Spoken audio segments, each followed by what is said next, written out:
世界一わかりやすい輪廻と不協和システムの要点解説です。輪廻の使い方の実演、使い方の解説、バージョン 3.0 の新要素、不協和システムの解説、この順でお届けします。まずは早速使い方を見てみましょう。変装スキルで入場。共鳴スキル。通常攻撃ボタン長押しでチャージからの攻撃。共鳴解放。サプライズだよ。ジャンプ3回。通常攻撃ボタンで落下攻撃。音階スキル。収装スキルで交代。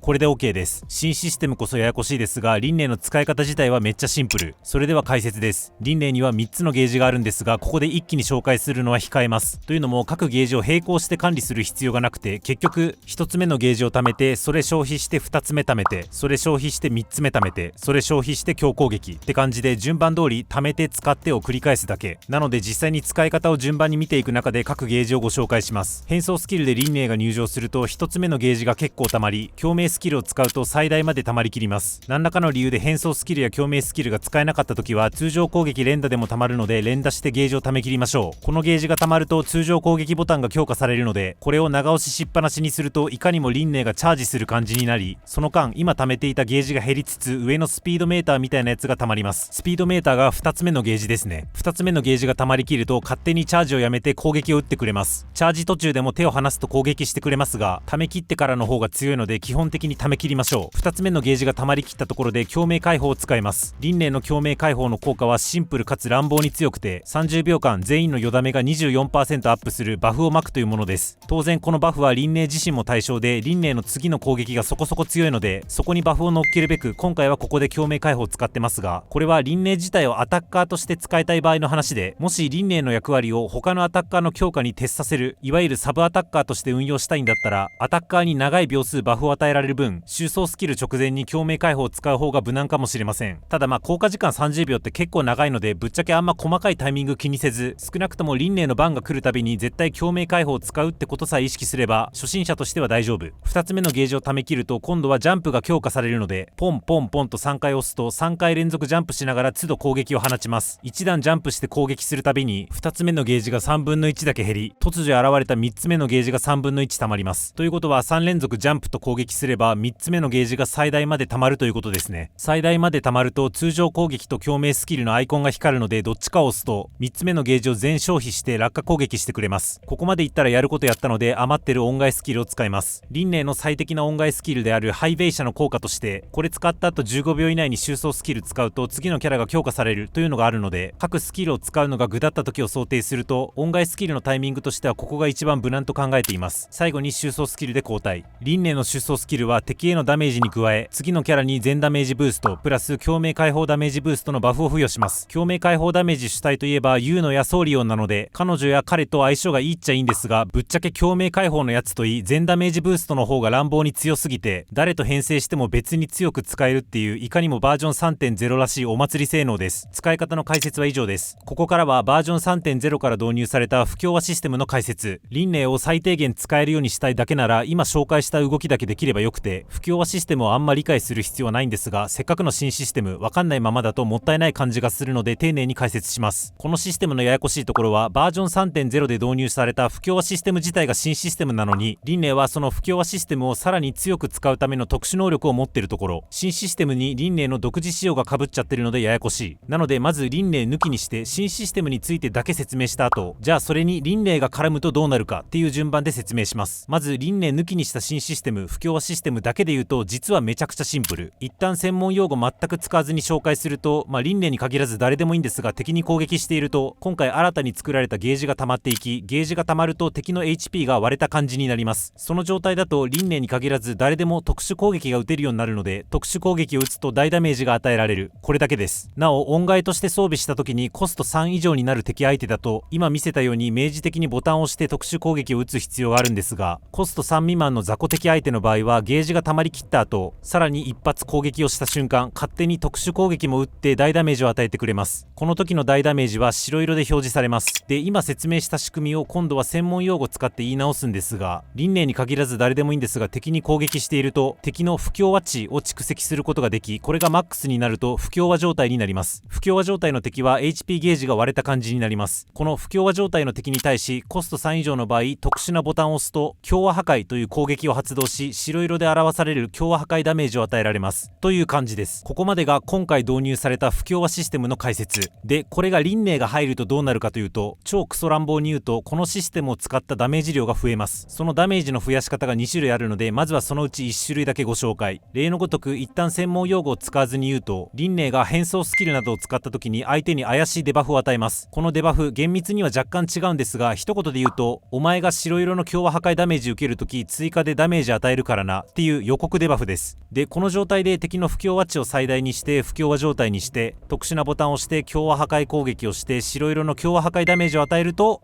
さっき予告した通り追加でダメージが発生してますね。こんな感じで輪廻は誰かが強和破壊した時に追撃するという特殊能力を持っています。追撃する形でダメージ量を増やしてくれるっていうやつですね。ちなみに輪廻が追撃してくれるって言い方しましたが、輪廻自身が強和破壊した時もちゃんと自分で追撃してくれるので安心です。で、もう一つ別の方法でダメージ量を増やしてくれるモードがあります。今説明したのは輪廻のスキルツリー画面で左のモードを選んだ時で、今度右のモードを選んだ時どうなるかというと、予告デバフをつけるところまでは同じ。ただデバフの種類がさっきと変わってますね。これは強和破壊した後しばらく輪廻の余ダメージ増えるからなという予告デバフです。で、同じく不協和値貯めて不協和状態にして強和破壊すると相手にデバフが残り続けてますね。これ30秒残るんですが、この間輪廻からのダメージが上がります。というわけでさっきと違い、強和破壊した瞬間に追撃はしないけど、強和破壊した後しばらく輪廻からのダメージを上げますっていう感じで、どっちを選べばいいねんっていうと、基本的には左の追撃モードで OK。輪廻をとつるとかしてアタッカーとして強くしまくった時には、輪廻からのよだめを上げる右側のモードが優位になってくるはずです。ここまでが仕組みの話で、今説明した仕組みを専門用語ゴリゴリ使って紹介すると、まず左のモードからなんですが、左のモード共鳴モダニティ進撃強和を適用した場合、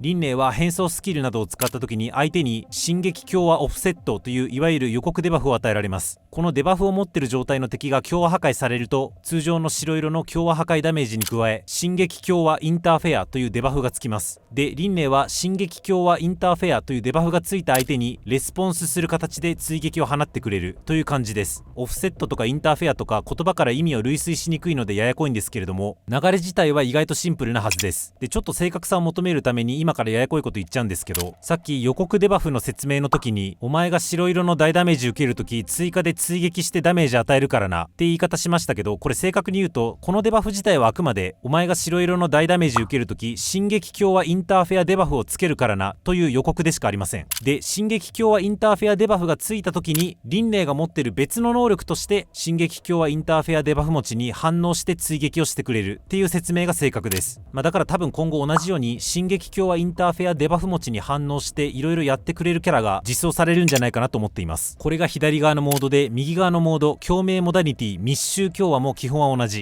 このモードの輪廻は変装スキルなどを使った時に相手に密集強和オフセットといういわゆる予告デバフを与えられます。このデバフを持っている状態の敵が強和破壊されると、通常の白色の強和破壊ダメージに加え密集強和インターフェアというデバフが付与されます。このデバフがついている間、輪廻は別の能力として密集強和インターフェア持ちに対してよだめが上がるって感じです。なお密集強和インターフェアの方はデバフがスタックするようで、輪廻をチームに編成している場合その最大スタック数が1増えます。っていうことは今後同じように密集強和インターフェアを与えられるキャラが実装されて、そういうキャラでパーティーを固めると密集強和インターフェアの効果、というか最大スタック数が上がってよだめも大きくなるのかなと想像します。現時点ではあんまり深く考える必要なくて、よっぽど輪廻自体をとつって強くしてない限りは一旦左の進撃強和モードにしといて、強和破壊する時に追撃入れてくれるんだなってことを認識しとけば OK だと思います。本当はもう少しだけ細かい話があるんですが、初心者としてはこれぐらいの理解で十分で、厳密に知りたい人ははここまでの情報を踏まえて界隈の情報を見れば理解が進みやすくなると思うので、そっちに委ねます。不協和システムの解説は以上で、最後に輪廻の細かい補足を2点。1つ目、輪廻が強化状態の時、